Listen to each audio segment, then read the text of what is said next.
Hello, welcome to the site. My name is Mugalu Jeremiah. Today, we are here to talk about the sport of cricket. Back again, yes. I think we last spoke cricket last year, and it's been a long time, a few months down the road. But yeah, today we are going to be speaking about the Pearl of Africa cricket series that is going to be going down in Entebbe. And we've got countries already coming into the country. Uganda, Namibia is also in there, and Nigeria plus UAE. But mainly, when you talk about the countries that have arrived, at least I've seen Nigeria. But we are going to be talking about that and more in a wider picture or a wider aspect. And with me today is the People, Culture and Communications Lead Manager of the Uganda Cricket Association. The name, I think he will say all for himself before we get to dive into what we've got to talk about today. Yes, sir. Edgar Kazibwe, People, Culture and Communications Lead, Uganda Cricket Association. Yes, Mr. Edgar. Of course, I personally have gotten to know you, I think, in a couple of capacities, and mainly one that involves a lot of psychology. And I know you're one of the people that are very passionate about sports psychology. Uh, how come? How has been the transformation so far?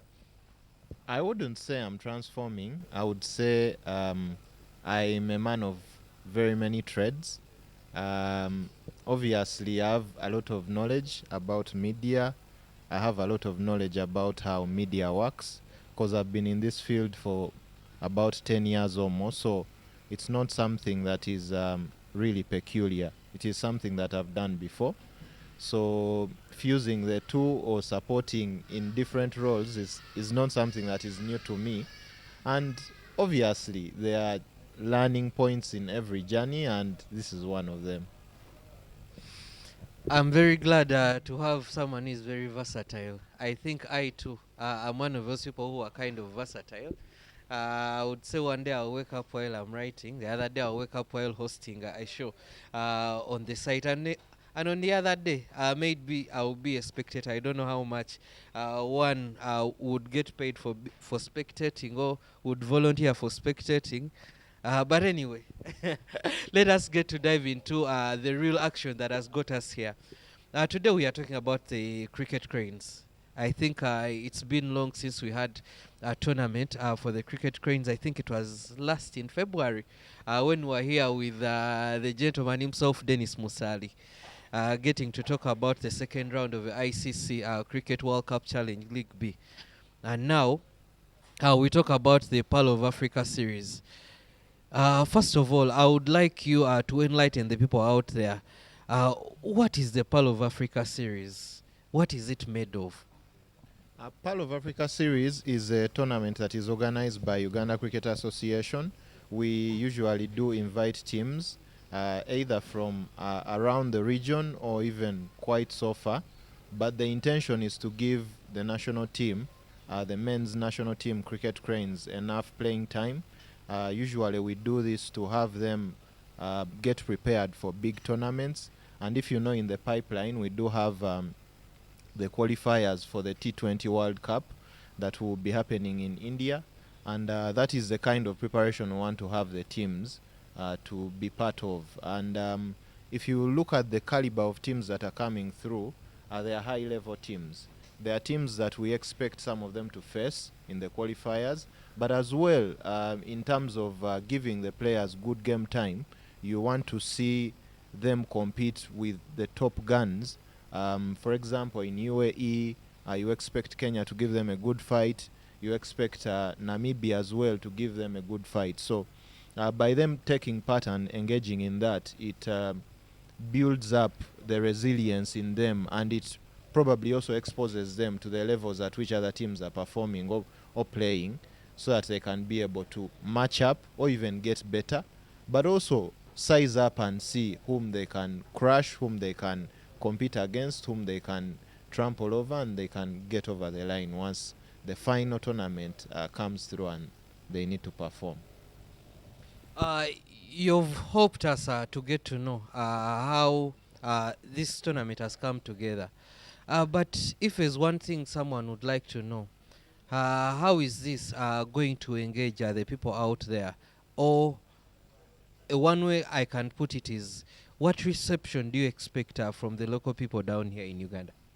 First of all, in the first edition, we had a very good reaction, or we had very many people come through for the tournament. This time round, it should be even bigger. The preparations have been very, very good.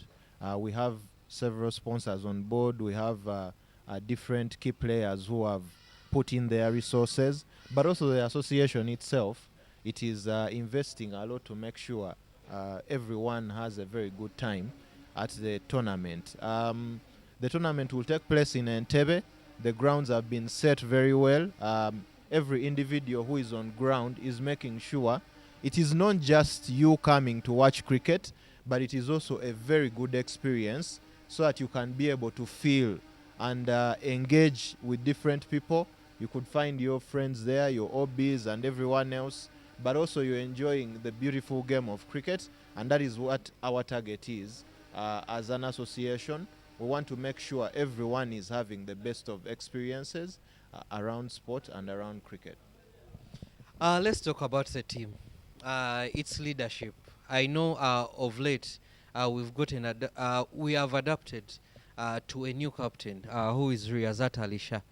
But this time round, I think we've had a couple of changes into the team, and Juma Miyaji, he's going to be the captain of his team. For a person who debuted 2 years ago, what step do you think this, or what impact do you think this is for the Uganda Cricket Association to see someone who has grown up in the country or through the ranks of Ugandan teams from the under 19 up to here where he is to captain this team this time round? I think Juma Miyaji presents a very good product of Uganda cricket grassroots. That's the first thing. But also for him to be a character who is known around Naguru, who has worked through the ranks, who has gone to the World Cup, and now he's in the echelons of the top leadership of the national team, Cricket Cranes. It is really a good testament of how talent is being shaped and built here in Uganda. And for me, it is a symbol that there's a lot more from what we've been doing over the years in terms of development and growth. And him being a captain right now is an opportunity for him to also show the country his thought process, how he can work around team workings, how to support his teammates, but also them supporting him. But also it is a good picture to see that somebody who has come from the grassroots is now somebody who the team can look at in terms of game-changing moments, supporting each other, but also helping the team go over the line in terms of performance. So for me, it is a really good thing, and I hope he himself, he also picks lessons from this kind of opportunity. But also it also shows the young ones out there in schools, in academies, that it is possible. You can work from that level and reach the national team and be able to represent the country, but also captain the side. Captain the side, Edgar Kazibwe says. But Juma Miyaji, I think if there's one thing that I would say, in the world we don't have a lot of clinical pace bowlers, and most especially when you get to look at our team. I think when you get to look at the main pace bowlers we've got, Juma Miyaji is one of them, and you can include a couple of names like Denish also can do it. We do have Cosmas Cheuta, who also does have that experience and has done it for us at the World Cup level, most especially this T20 World Cup that we were in 2024. But of that, I would like us to point our direction to the new faces into the team. We've got 2 new faces. I would like the people out there to get to know who are they and how come they've gotten onto this team. The new faces on the team, first of all, it's Matthew Musinguzi. He's a prime talent. from the western region of Uganda. You'd link him to Nyakasura, Abojo in the league. He's been a really good character who is going to offer the team very many options in terms of bowling. And same applies to Calvin. Calvin has had a very good opportunity in playing for the national team, especially in the trial games. And you could see that he's been knocking on the door for several years. He's been a prime talent whom we've had being exported out, and he has played in several countries outside Uganda. But on top of that, he's somebody who has a good character in terms of bringing stability, especially in the top line of things for the team. So if you see them around on the cricket field, please be excited. Please watch out for them, and hopefully they will be able to stand up to the challenge, be able to look at the opportunity, and be excited to perform for the national team. So for me, those two are some of the individuals who will probably give us something that we could look out for, including the new captaincy that comes in with Juma Miyaji. Uh, while we are still on these two same players, Calvin and Musinguzi, I would like us to take this direction whereby we get to attach them to the domestic league, because of course we've had a couple of players. Yes, most of them are playing in the domestic league, those who have played on the national team before, even up to now. But with Calvin, he's got that experience over the years. Yes, you've been talking about his experience out of the country, and Musinguzi's experience in the western region of Uganda. Uh, how much has the domestic league grown to an extent whereby it is now producing a couple of people on the national team? Obviously, the domestic league is one of the go-to leagues, especially if you want to pick individuals who could give a run for your money, especially at the national level. They compete at high intensity, especially for the top flight, and seeing Abojo going through the ranks, because previously they were in the second division and now they are in the top division.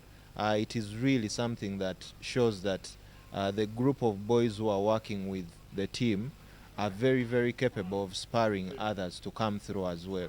And if you look at the likes of Calvin, Watua, the likes of Musinguzi, those have been some of the players who have been standing out in the league. Now, when it comes to the trial games as well, because these are internal games that Cricket Uganda or Uganda Cricket Association has been running to prepare the players, you find that they've also been putting up very good results in terms of batting and in terms of bowling. So at the end of the day, if you assess and see how they have been pulling through and entering the team, it is a really good addition for them. But it also opens doors and opportunities for them to be able to show what they've been working on, to be able to show what they've been piling up for the fans and for us as an association.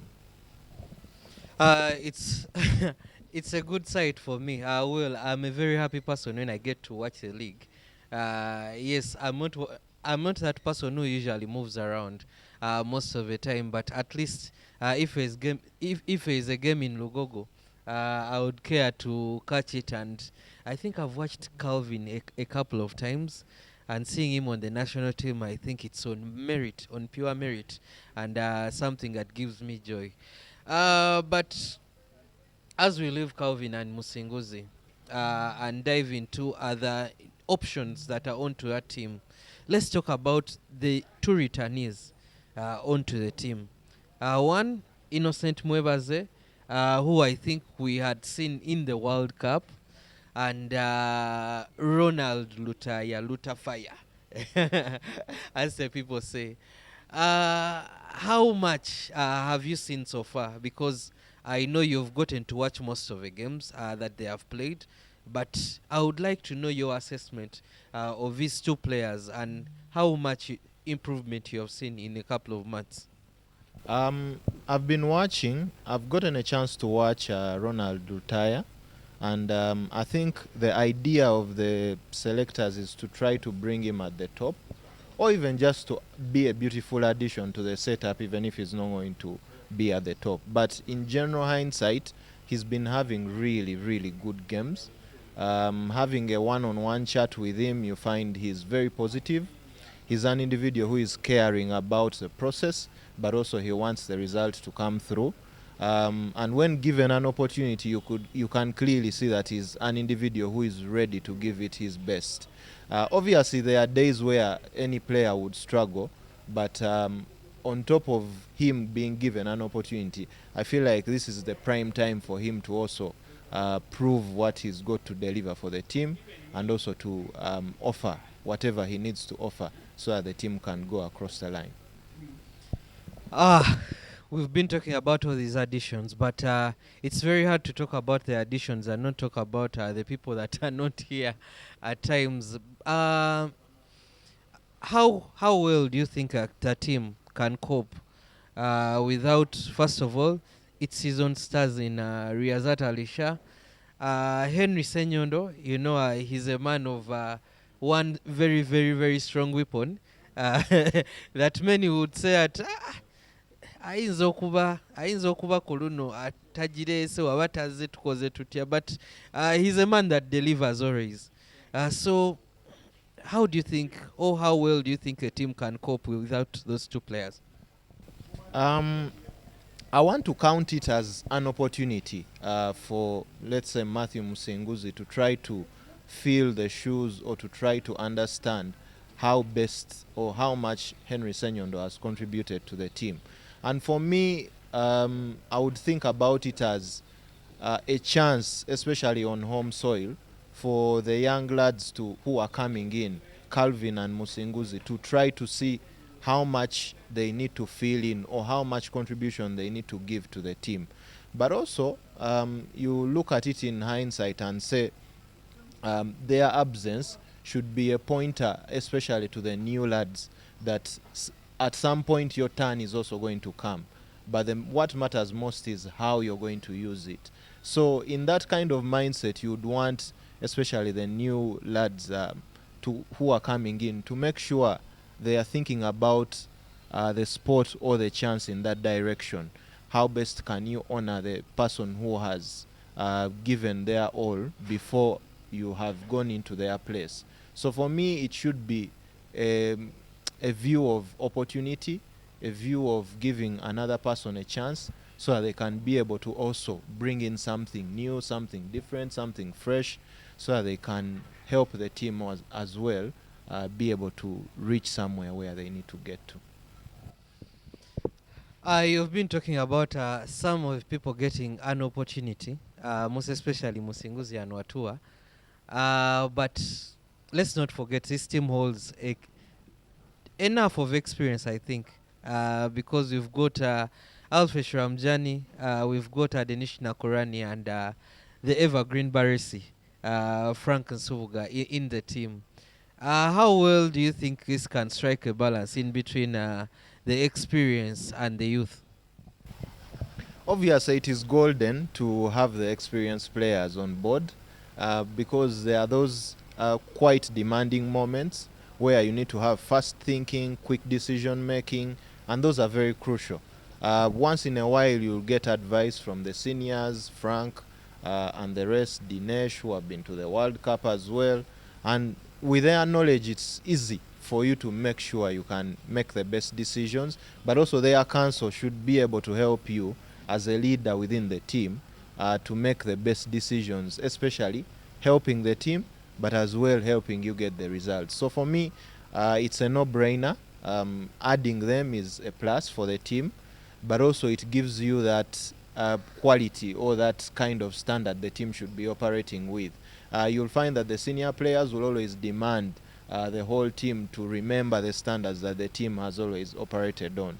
So it's obvious, and I feel like it is a chance, but also a line where if you have the senior players, the team will easily know the standards, will easily know how to operate in tough situations, but also remind the team of the areas where they've had a chance to go through, and they've used it, and they bank on that to make sure they get a result.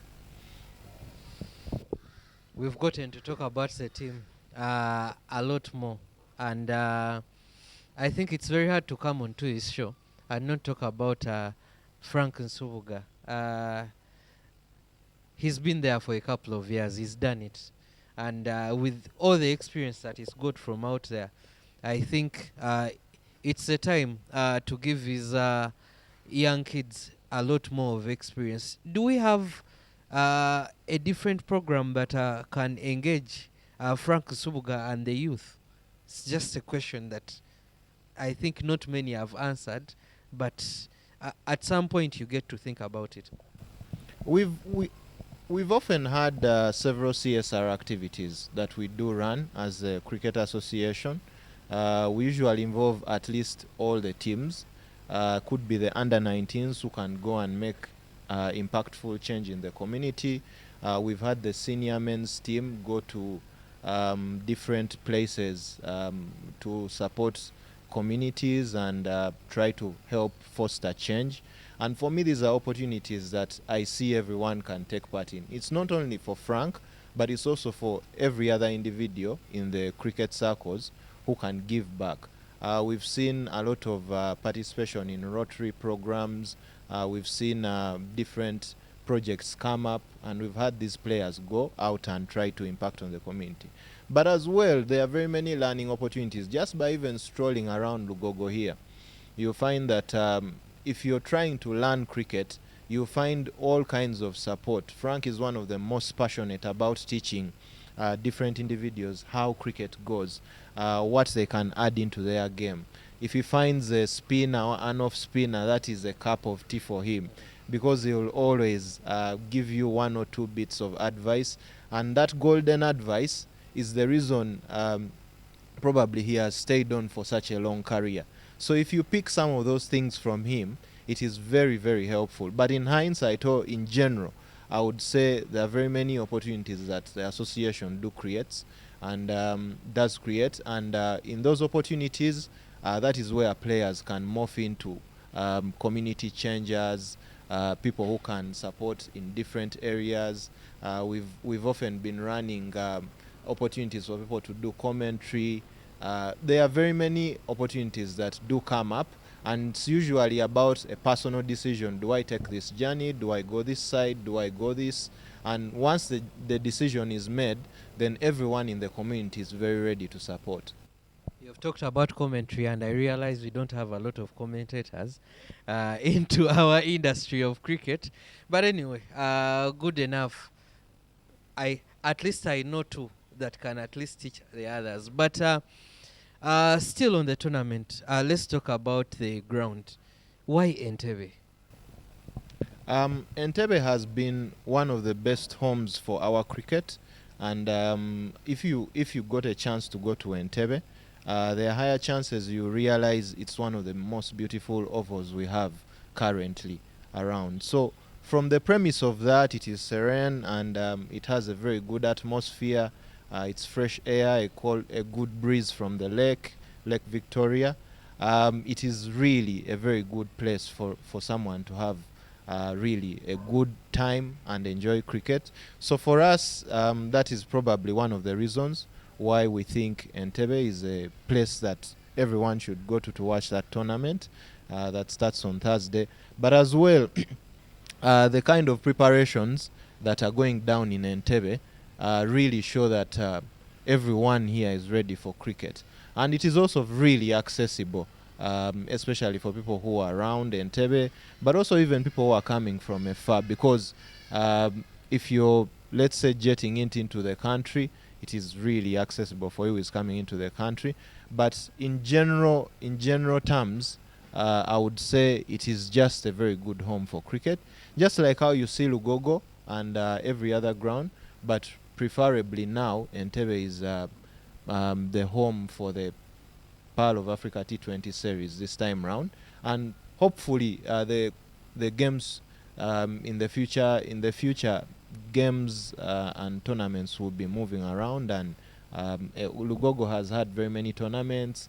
Chambogo has had very many tournaments. We've had tournaments as well in Jinja and all the other places. So this is just Entebbe, a place where also the team has been practicing and having very good time. Into the group stages, I think we've got a couple of questions. The first one would be, we've got a team coming called Namibia A. Not mainly Namibia, and I would have that question: why is it that a country like UAE would say no to playing a country like Namibia A? I don't think it is saying no. Every single participant in the tournament would want to prefer to play anyone, right? But in this kind of arrangement, that all games against Namibia A are non T20 Is. So by virtue of them not being T20 Is, the more the countries that are participating obviously will want to target as well having very beautiful game time, but also in terms of participating, I don't think they would shy away from the opportunity to play Namibia A. It is just especially with the aspect of preparation, the high level, the kind of preparation all the teams are having and they would want to have, maybe they would have a preference. But in general, you will find that, especially now with the current arrangements, you're going to find that Namibia A will be involved almost with every team that is going to go there. The association has also arranged a Uganda A side that is also going to take part. So for me, if it is in terms of preference, everyone can have a preference. But the main thing that everyone should look out for is everyone getting some good game time, everyone getting some good practice time, everyone gathering several minutes under their sleeves to make sure they are in the best shape possible for the future ICC tournaments that the teams are going to play. This time round, we've gotten to know of at least one country that has jetted into the Pearl of Africa. Which countries should we expect to jet in tonight? Currently, Namibia is in the country. No. Currently, it is Nigeria that is in the country. They arrived yesterday evening and they settled in very well. It's been very good vibes from them. But today we should be able to see Kenya also come in. We should be able to see Namibia also jet in. And the other countries I think will come through in the subsequent days, UAE. And hopefully the teams do have a very good experience traveling, especially to the Pearl of Africa, but also settling in and having a feel of the environment that is around. You'd want them to also take a tour and see some of the places in Entebbe. Some of them will have some time on their sleeves to do all that. But the general aspect about it is just ensuring that everyone is in good spaces and they can be ready for the tournament that starts on Thursday. Yeah, the tournament starts on Thursday.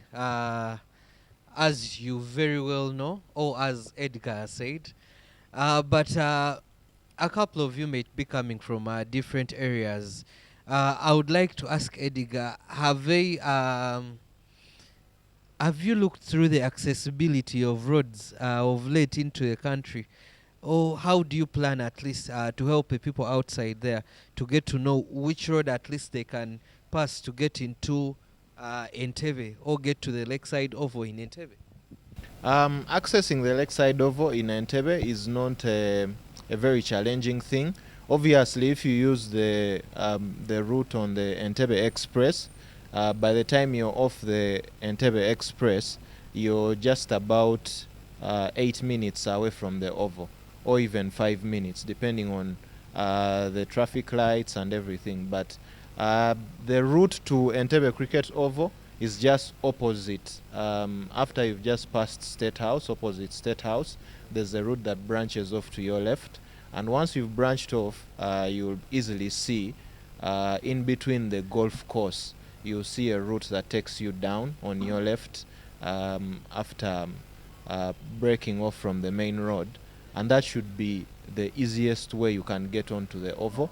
But people who are coming from far, ideally you have to direct yourself through the journeys and roads while you're heading to Entebbe, and once you're about, let's say, Kubaita Babiri, you can easily trace your way to the golf course, and in between the golf course you'll find the very beautiful cricket oval.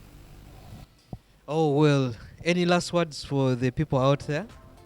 I want to invite everyone to come and enjoy the tournament, the T20 tournament, Pearl of Africa T20 tournament in Entebbe. It's going to be exciting. We are going to have Uganda compete against Kenya, Namibia A, Kenya and UAE. We expect really fun vibes. We really expect people to come and enjoy and come and experience cricket, but not cricket alone. There's also lots of other things that will happen. There will be exciting goodies to win from our sponsors, but as well getting to connect with different people, having fun with them, and seeing how best you can spend off the weekends and the weeks coming ahead. Well, it would be a disservice if I would get to add on to that, because I think everything is well put out there by Mr. Edgar Kazibwe. Well, this is the site. Like, share, subscribe. I remain Mugalu Jeremiah. See you another time.